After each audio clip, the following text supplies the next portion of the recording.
मैं जयपुर से हूँ, तो उन्होंने पूछा कि तुम जैसलमेर के लिए डेवलपमेंट प्लान क्या क्या लाओगे। दूसरा एनालिटिकल था कि तुम्हें जयपुर के लिए लैंड यूज़ पॉलिसी बनानी है, वो कैसी होगी। 12th फेल हो गया, ओके। ग्रेजुएशन में फर्स्ट ईयर में फेल हो गया, तो मेरे पास लूज़ करने के लिए कुछ नहीं था। हेलो सर, कैसे हैं आप? बढ़िया, काफ़ी बढ़िया। ओके सर, आपका इंटरव्यू कैसा हो गया? यार मतलब ये नहीं बोलूँगा कि एक्सपेक्टेशन से अच्छा था, बट हाँ it was okay okay. Okay, तो इसके लिए आपको बहुत बहुत बधाई। Thank you. एंड सर, हम बात करें आपका नाम, एजुकेशनल बैकग्राउंड क्या है? मेरा नाम राहुल है। मैंने ग्रेजुएशन जूलॉजी बॉटनी केमिस्ट्री से बीएससी पास कोर्स किया था। उसके बाद में मैंने मास्टर्स एमएससी किया history and my optional is sociology. So काफ़ी डाइवर्स रहा है। सर, ये आपका कौन सा अटेम्प्ट है एंड इंटरव्यू कौन सा है? This is my 6th overall attempt and it was my 4th mains and first interview. Okay, तो सर आपका जो जर्नी काफ़ी लंबी रही है। सबसे पहले सर यही आपको बहुत बहुत कॉन्ग्रेचुलेशंस के लिए कि आप अब की बार आपका लिस्ट में नाम आ जाए। एंड सर हम बात करें, क्योंकि 6 अटेम्प्ट तक जाना इस लेंथी जर्नी में क्या ऐसा मोटिवेशन था आपके लिए जो आप यहाँ तक इतना लंबी जर्नी तय करके यहाँ तक पहुँचे? सो मेरा क्या है ना, बैकग्राउंड इतना सही नहीं रहा है। अब मैं आपको एग्जाम्पल लेके बताता हूँ। जी। 12th फेल हो गया, ओके। ग्रेजुएशन में फर्स्ट ईयर में फेल हो गया, तो मेरे पास लूज़ करने के लिए कुछ नहीं था। ओह, बट यूपीएससी एक मीडियम था जो अगर मैं क्लियर कर लेता हूँ तो मेरे पास गेन करने के लिए काफ़ी कुछ है। तो इतिहास दोबारा लिखने का आइडिया था, बस वही मैं परस्यू कर कि रहा हूँ। खोने के लिए कुछ भी नहीं, पाने के लिए पूरा जहाँ पड़ा है वो वाली पूरा बात। जहाँ पड़ा है बिल्कुल। हाँ। अच्छा, और तो सर हम यही उम्मीद करेंगे आपका अब की बार हो जाए बस। एंड सर हम बात करें अगर इंटरव्यू की, तो आपका इंटरव्यू में सवाल कहाँ से स्टार्ट हुए थे? क्या डेप बेस्ड था या ऑप्शनल बेस्ड, या हम बात करें करंट अफेयर बेस्ड, तो कहाँ से स्टार्टिंग हुई? कैसा आप जब एंट्री किया तो कैसा फील कर रहे थे? क्या कुछ बताना चाहेंगे? सो बेसिकली देखो, एक इस जगह आना, इंटरव्यू देना मेरे लिए अपने आप में बहुत बड़ी बात है। तो ओवरवेल्म तो फील कर ही रहा था। इंटरव्यू रूम में घुसे, प्रिपेयर्ड था क्योंकि मॉक्स में वो प्रिपेयर होता है। अब जहाँ से मेरा इंटरव्यू स्टार्ट हुआ, मैं देखो मॉक का वो जो पैनल का नाम रिवील नहीं कर रहा, बिल्कुल। लेकिन हाँ उनका पता था कि वो इससे स्टार्ट करते हैं, एक्सपेक्टेड लाइंस पे और not with respect to depth. लेकिन डेफ में जब क्वेश्चंस बाद में बाकी मेंबर्स ने पूछे तो काफ़ी वो बोलूँगा एंसिलरी टॉपिक से पूछे, मेजर टॉपिक से नहीं पूछे उन्होंने। ओके। तो काफ़ी मिला जुला रहा है, लेकिन हाँ डेफ से काफ़ी ज़्यादा नहीं रहा, और जो रहा है वो ऐसे एरिया से रहा है जो मैंने एक्सप्लोर नहीं किया, जो काफ़ी मेनस्ट्रीम नहीं है। सवाल थोड़ा मेंशन करना चाहेंगे, कैसे सवाल थे? देखो, एक तो एनालिटिकल क्वेश्चंस होते हैं। फॉर एग्जांपल, मैं जयपुर से हूँ, तो उन्होंने पूछा कि तुम जोधपुर के लिए जैसलमेर के लिए डेवलपमेंट प्लान क्या क्या लाओगे। दूसरा एनालिटिकल था कि तुम्हें जयपुर के लिए लैंड यूज़ पॉलिसी बनानी है, वो कैसी होगी। वो अपनी वहाँ पे इसको चेक कर रहे हैं। दूसरा वो डोमेन नॉलेज चेक कर रहे थे, जैसे मैं हिस्ट्री से हूँ या मेरा ऑप्शनल सोशियोलॉजी है, तो they were asking me about post industrial society. तो सब तरीके के क्वेश्चंस थे, हालांकि वो काफ़ी ऐसे थे जिनको लेके मैं प्रिपेयर नहीं था। जैसे पोस्ट इंडस्ट्रियल, अब मेरे को अभी भी नहीं पता ये हिस्ट्री से था या सोशल से था, तो आई डोंट नो उधर वो कैसा जाएगा, बट ठीक है जो भी है अपन रेडी है। तो सर ये जो 6 अटेम्प्ट की जर्नी है, क्या कुछ चेंजेस किए थे, क्या कुछ गलतियां थी प्रीवियस अटेम्प्ट में, ताकि आप जिस वजह से आपको लगता है कि नहीं यार अगर मैं ऐसा कर लेता तो शायद मैं यूपीएससी प्रीलिम्स कर लिया होता कुछ अपने प्रीवियस अटेम्प्ट्स में। तो क्या कुछ गलतियां नहीं थी और क्या कुछ मेजर चेंजेस किए आपने? तो देखो यार, जब शुरुआत तो करी थी तो काफ़ी कॉन्फिडेंस और काफ़ी मेहनत के साथ करी थी, और मैं ये बोलूँगा कि शुरू के 2 साल तो कोई गलती नहीं थी, जस्ट की एक्सपीरियंस की कमी थी। बाद में ऐसा होता है ना कि 2 साल आप कंटिन्यूसली कर रहे हो डेली, तो एक फटीग आने लगता है, प्रिपरेशन फटीग, और उसमें अगर आप डाउन हो गए, अपने एफर्ट्स कम कर दिए, तो वो आपको थोड़ा फर्क पड़ता है। हुआ क्या, पहले मेरे 2 अटेम्प्ट में प्रीलिम्स नहीं हुआ। फाइनली इतना प्रिपेयर कर लिया कि अब प्रीलिम्स हो जाता है भागते ही, लेकिन उसमें अपन ने मेंस में प्रिपरेशन में कमी रख दी, ऑप्शनल ठीक से नहीं किया, आंसर राइटिंग नहीं करी, तो वो चीज़ें रहती है। इसलिए मैं बोलूँगा, अगर आपको प्रिपरेशन करनी है, make it holistic from the start. ये मत करो कि पहले प्रीलिम्स कर लेते हैं फिर मेंस कर लेंगे फिर इंटरव्यू। सेम चीज़ है, आप उसको अलग अलग डायमेंशन से फॉलो करें। क्या स्ट्रेटजी रही थी आपकी प्रीलिम्स में?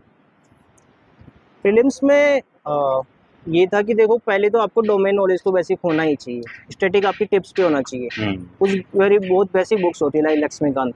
अब वहाँ से मान लो 10 क्वेश्चन है, आपके 5 क्वेश्चन गलत हो रहे हैं, तो मतलब आपकी स्टैटिक की उस कमांड नहीं है। बिल्कुल। तो पहले तो इन सोर्सेज को थोरोली प्रिपेयर करो। दूसरी चीज़ होती है करंट अफेयर्स एक पार्ट है, अराउंड 20% उससे आते हैं, वो अच्छे से करो। तीसरी चीज़ होती है PYQ एनालिसिस। प्रीलिम्स में इसका बहुत ही मेजर रोल है। होता क्या है ना, अपन टेस्ट सीरीज सोल्व कर रहे हैं, अब वहाँ पे वो आपको ऐसे क्वेश्चंस पूछेंगे जो आपको लगे सही लेकिन गलत हो जाएगा, एक्सेप्शंस निकाल के लाते हैं। लेकिन PYQ एनालिसिस से आप ट्रेंड्स पहचान लेते हैं। तो किसी किसी क्वेश्चन में आपके पास बिल्कुल नॉलेज नहीं होगी, तो ये आपको लगेगा कि यार पहले एक सिमिलर क्वेश्चन था जिसमें ऐसा ऑप्शन सही था, तो अभी भी शायद वो होगा। और वो जितना आप प्रीवियस ईयर क्वेश्चंस करेंगे, एटलीस्ट लास्ट 10 साल के करो 2-3 बार, तो वो पैटर्न्स आपको समझ में आने लगते हैं। वो बहुत ही इंपॉर्टेंट एक्सरसाइज है। और टाइम मैनेजमेंट भी काफ़ी इंपॉर्टेंट है। आजकल GS में भी बहुत लेंथी पेपर आने लगा है, तो ये सारी चीज़ों का ध्यान। क्या लगता है एक जो कोचिंग का जो हाइप बना हुआ है कि नहीं यार ये कोचिंग बेस्ट है, ये कोचिंग इसमें ये फैकल्टी है, ये वो जो एक बना हुआ है ना, बिल्कुल। तो सर क्या कहेंगे, कोचिंग इतनी ज़्यादा ज़रूरी है या फिर कोचिंग का कोई रोल नहीं हो सकता है, सेल्फ स्टडी से अच्छे से किया जा सकता है? क्योंकि आज के टाइम में बहुत सारे रिसोर्सेज हैं, ऑनलाइन बहुत सारी चीज़ें। यार जब मैंने प्रिपरेशन शुरू करी थी 2017 में, तब कोचिंग का रोल हुआ करता था और ऑनलाइन रिसोर्सेज बहुत कम थे। मेरी पर्सनली, क्योंकि मेरा बैकग्राउंड नहीं रहा है इसमें, तो मेरी कोचिंग ने हेल्प करी है GS में। लेकिन आजकल काफ़ी सारे सोर्सेज फ्रीली अवेलेबल है, यूट्यूब पे है, टेलीग्राम पे है। The thing is coaching important नहीं है, लेकिन अगर आपको बिल्कुल आइडिया नहीं है, इट हेल्प्स। मैं ये नहीं बोलूँगा कि कोचिंग नहीं करनी चाहिए, ख़राब होती है, लेकिन आपको कोचिंग की लिमिटेशंस भी समझनी चाहिए। कोचिंग वाले आपको एक गाइड कर सकते हैं, अल्टीमेटली आपकी मेहनत काम करेगी, वो आपको मेहनत करनी ही करनी है। ओके। लेकिन ज़रूरी नहीं है, अगर आपके पास पैसा नहीं है, काफ़ी सोर्सेज अवेलेबल है ऑनलाइन, आप अपने घर पे रह के भी पढ़ सकते हैं। अब घर पे पढ़ाई नहीं होती, आप लाइब्रेरी जाके भी पढ़ सकते हैं। इसके लिए आपको ना दिल्ली आने की ज़रूरत है, ना आपको 3 लाख रुपए कोचिंग पे खर्च करने की ज़रूरत है। आपकी मेंस में आंसर राइटिंग की और मेंस की ओवरऑल स्ट्रेटजी आपकी क्या रही थी कि आपने मेंस को क्रैक किया और यहाँ तक पहुँचे आप? यार मेंस में थोड़ी मेरी तरफ से कमी तो रही थी, क्योंकि 4 उसमें अटेम्प्ट लग गए फाइनल बिल्कुल। इंटरव्यू लाने में। तो मैं ये बोल सकता हूँ कि क्या गलती नहीं करनी चाहिए। हाँ बिल्कुल, वही। तो एक तो आपको प्रीलिम्स मोड में हमेशा नहीं रहना है। होलिस्टिक जो प्रिपरेशन मैंने स्टार्टिंग में बोली, उससे आप बेटर प्रिपेयर रहोगे। दूसरी चीज़, प्रीलिम्स में फिर भी थोड़ा गैम्बलिंग वाला सीन हो रहा है, लेकिन मेंस काफ़ी हद तक प्रिडिक्टेबल है। PYQs उठाओ, देखो कैसे क्वेश्चंस पूछ रहे हैं, वहाँ से नोट्स बनाओ। नोट मेकिंग बहुत इंपॉर्टेंट है मेंस में, for GS as well as optional. तो ये आपको जरूर करना चाहिए।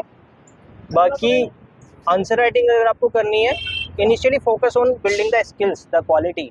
आप अंडरलाइन कर रहे हो, आप एग्जांपल्स दे रहे हो, केस स्टडी कोड कर रहे हो, डेटा लिख रहे हो, ये सब चीज़ें आप 7 मिनट में लिखोगे तो नहीं आएगी, आप टाइम लो। एक बार आपने वो एप्टीट्यूड डेवलप कर लिया, फिर आप स्पीड बिल्ड कर सकते हो। क्या लगता है ऐसे की स्ट्रेटजी अलग होनी चाहिए या जो हमारे GS सब्जेक्ट्स हैं वैसी ही स्ट्रेटजी के साथ में ऐसे भी बढ़िया स्कोर कर सकते हैं ऐसे में? तो पिछले 2-3 साल में काफ़ी बड़ा चेंज देखा गया। एक CSET में प्रीलिम्स में जो डिफिकल्ट हो रहा है, दूसरा ऐसे के मार्क्स में। तो मेरा खुद का स्कोर क्या हुआ, 118 से 85 पे आ गया। तो there was quite a decline. बिल्कुल। और ऐसे में होता क्या है ना, कंटेंट बड़ा इशू नहीं है। हालांकि आप अगर कोट्स, श्लोक, ये कुछ चीज़ें याद करते हो, वो आपकी हेल्प करती है, बट जब कंटेंट से ज़्यादा आपको फ्लो मैटर करता है। तो नॉलेज आपके पास ऑलरेडी बहुत आ जाएगा ऑप्शनल से, GS से, अलग से ऐसे प्रिपेयर करने की जरूरत नहीं है। लेकिन वो फ्लो के लिए आप थोड़े आइडियाज़ ले सकते हो टॉपर्स कॉपी से, पुराने जिन्होंने काफ़ी हाई स्कोर किया उन सब से, तो वो चीज़ आपकी हेल्प करेगी इसमें। कौन था ऐसा जो जिसने आपको इंस्पायर किया है 6 अटेम्प्ट तक की जर्नी में? क्योंकि बहुत, वो मैं समझ सकता हूँ, बहुत ज़्यादा डिमोटिवेशन आपने फील किया होगा कई बार प्रीलिम्स नहीं निकला, कई बार मेंस नहीं निकला होगा, है ना? बहुत ज़्यादा डाउन फील किया होगा, लेकिन नहीं, करना है तो करना है। क्या था ऐसा? यार देखो, इसके लिए मैंने एक इंटरव्यू के लिए आंसर प्रिपेयर किया था कि मेरे को अगर पूछे कौन मोटिवेट था, लेकिन वो रियल नहीं है। तो अभी मैं किसी का नाम लूंगा तो वो फेक होगा। बिल्कुल। मैंने स्टार्ट अपने आप के लिए किया था, क्योंकि मैंने बताया मेरा बैकग्राउंड ऐसा रहा है, फेलियर्स काफी, और गेन करने के लिए काफी था। तो वो मैं ही था जिसने खुद को मोटिवेट किया। 2024 का जो प्रीलिम्स होने वाला है, क्या कहेंगे, क्या नहीं करना चाहिए, जो मतलब इस तरह के स्टेप्स ना उठाएं कैंडिडेट जिनसे उनका प्रीलिम्स रुक जाए, क्या कहना चाहेंगे? यार देखो, कुछ तो मैं जो चीज़ें खुद ऑब्जर्व कर रहा हूँ उसके बेसिस पे बोलूँगा। मार्केट में काफ़ी इनसाइडर्स आ रहे हैं जो बोलते हैं कि ऐसा पैटर्न आएगा, ऐसा आएगा। बिल्कुल बिलीव मत करो, क्योंकि उन इनसाइडर्स का प्रीलिम्स नहीं हो रहा। दूसरी चीज़, सही है, आप यार सीखो ना, PYQs उठा के देखो, आपको खुद को आइडिया लग जाएगा कहाँ से क्वेश्चंस आ रहे हैं, कैसे क्वेश्चंस आ रहे हैं, कैसे ट्रैप्स आ रहे हैं। टेस्ट सीरीज पे काफ़ी रिलाई मत करो, प्रैक्टिस के लिए यूज करो, लेकिन ये उम्मीद मत रखो कि वहाँ से क्वेश्चंस रिपीट होंगे। Okay okay. बाकी अब आपके पास 2 महीने बचे हैं लगभग, तो एक्सक्लूसिव मोड में आ जाओ तो काफ़ी सही रहेगा। और प्रीलिम्स के लिए एक एप्टीट्यूड है जो काफ़ी इंपॉर्टेंट चीज़ है। नॉलेज इतना हेल्प नहीं करेगा जितना आपका एप्टीट्यूड करेगा, तो डेवलप होगा आपका प्रैक्टिस से, पॉजिटिव माइंडसेट से, वही सारी चीज़ें हैं। सर एक और लास्ट सवाल मेरा मन में ये आ रहा है कि जो 2024 के लिए आपने बता दिया, 2025 और 26 के लिए भी प्रिपेयर कर रहे हैं ऑडियंस, तो उनको क्या कहना चाहेंगे आप कि इस पीरियड में उनको स्टैटिक पर ज़्यादा फोकस करना चाहिए या फिर करंट अफेयर्स पर, उनको किस तरह से प्रिपेयर करना चाहिए, कहाँ से शुरुआत करनी चाहिए? बस ये लास्ट सवाल देखो, इसका थोड़ा सा मैं आपके क्वेश्चन से डाइवर्ज हो रहा हूँ डिमांड से। जी पहले तो यार 2025-26 के लिए जो कर रहे हैं, एक बार दोबारा सोचना कि ये एक्चुअल में प्रिपेयर करना चाहते हो, आपकी ख्वाहिश है, या बस आप कोई रील देख के मोटिवेट हो गए। आपका डिसाइड हो गया, अब आपको प्रिपेयर करना है। जो मैंने स्टार्टिंग में बोली थी वीडियो के, प्रिपरेशन करना होलिस्टिक। आप पॉलिटी पढ़ रहे हो तो ज़रूरी नहीं कि आपको कॉन्स्टिट्यूशन का आर्टिकल याद करना है, वो क्यों इंपॉर्टेंट है वो भी याद करना है, क्योंकि वो आपको मेंस में, इंटरव्यू में, दोनों जगह काम आएगा। तो प्रिपरेशन होलिस्टिक रखो, और एक प्री डिटरमाइंड मत रखो कि यार मैं पॉलिटी को एज ए स्ट्रेंथ यूज करूँगा और हिस्ट्री नेगलेक्ट कर देता हूँ। आपके पास 1 साल है, 2 साल है, आप 25 में देना हो, 26 देना हो, सारी चीज़ें कॉम्प्रिहेंसिवली कवर करो, अच्छी बात है। और काफ़ी ना रूमर्स चलेंगे कि ऑप्शनल हटने वाला है या नए सब्जेक्ट इंट्रोड्यूस होने वाला है। देखो, ये रूमर्स मेरे को 6-7 साल हो गए प्रिपरेशन करते, तब से चलते आ रहे हैं। हट सकता है, नहीं हटे, लेकिन उससे आपकी प्रिपरेशन नेगेटिवली इम्पैक्ट मत होने दो वो चीज़। Okay, thank you sir.